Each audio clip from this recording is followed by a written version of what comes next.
David Ornstein, always following the action on and off the pitch. Great to talk to you once again here, David. So let's start with West Ham. There are some conflicting reports out there on the status of David Moyes. What can you tell us? Ahmed, David Moyes is on the ropes, and he knows it because West Ham are in a precarious position.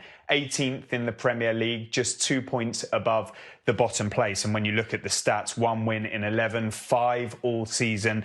I think it's just 13, well, as many as 13 losses, 19 goals, and just 6 away points picked up. And that's why you've seen reports in recent days, in the Times of London in particular, that if David Moyes is going to lose, if Nottingham Forest beat West Ham tomorrow, then David Moyes is out of the job. He's going to be sacked. Other reports have suggested it's not quite clear, and we'll come on to why. Now, we've been in this position before when West Ham were playing against Everton. That was said to be make or break, and David Moyes won 2-0, and he was given longer. Previously, going back to Crystal Palace, I think it was in October, November, they came out of that with a bad result, but he retained his job. They had an opportunity to make a change, of course, during the World Cup break, but I don't think they thought it was quite the right time. And David Moyes is a good man. He's a good manager. He's proved that at West Ham. But just recently, it feels a bit different. There have been some perceived criticisms from Mikel Antonio, from Declan Rice, from the wife of Manuel Lanzini on Instagram.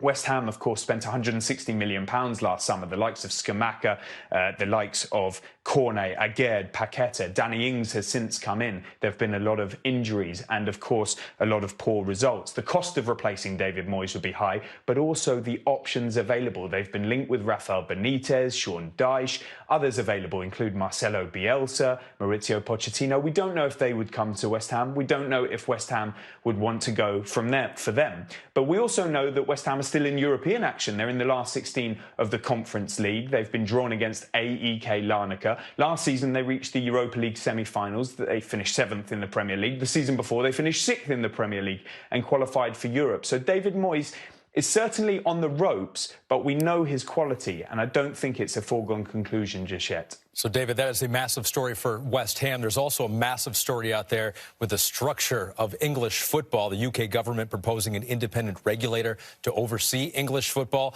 What do you know, and what should we know about the recently released white papers? I'm going to start with a quote, Ahmed, from Lucy Fraser, who's the Secretary of State for Culture, Media and Sport. She says this is the most radical overhaul of football governance since the rules were first invented over a century ago. It's that stark. We've seen a raft of proposals in this white paper. They are going to become legislation at some point in the not-too-distant future, and it's going to revolve around an independent regulator, the like of which we've seen in many other sectors of society, but not in football. It's unprecedented in major countries. But it's coming to England because the government feels that English football needs to be more sustainable and resilient.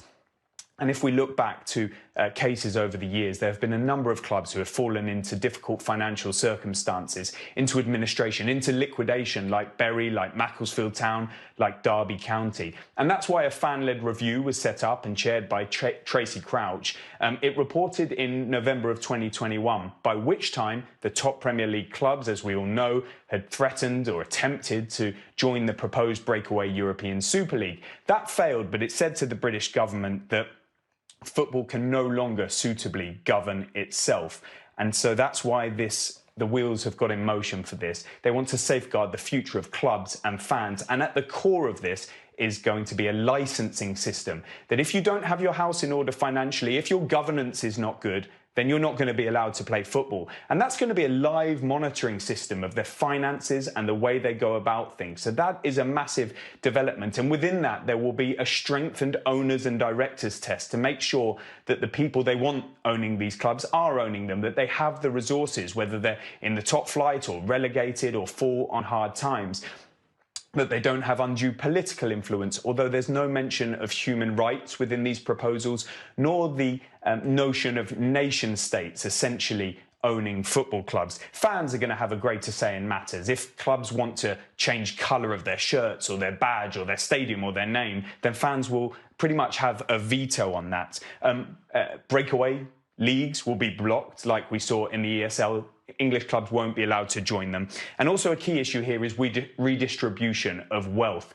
The EFL want more money from the Premier League. The Premier League have a different view. There is no agreement as things stand. And what the government are saying is if you don't reach your own agreement, we're going to intervene. The independent regulator will bring us towards a conclusion. Now, the Premier League have concerns about all of this. They don't want the government damaging their very successful project. The government is saying, OK, we will work with you on that. We may even give you an olive branch of relaxing the rules that came in post-Brexit on what players you can sign. What we're going to hit now is a consultation phase immediately. Then they hope that this will come about in the 2024-25 season, or if not, in full scale in the 2025 to 2026 season. And in the meantime, there will be a shadow independent regulator getting on with this work ahead of it becoming legislation. A really good look at the ramifications that we have perhaps only begun to imagine with the release of the white papers. David Ornstein, our Premier League insider, thank you for all of that.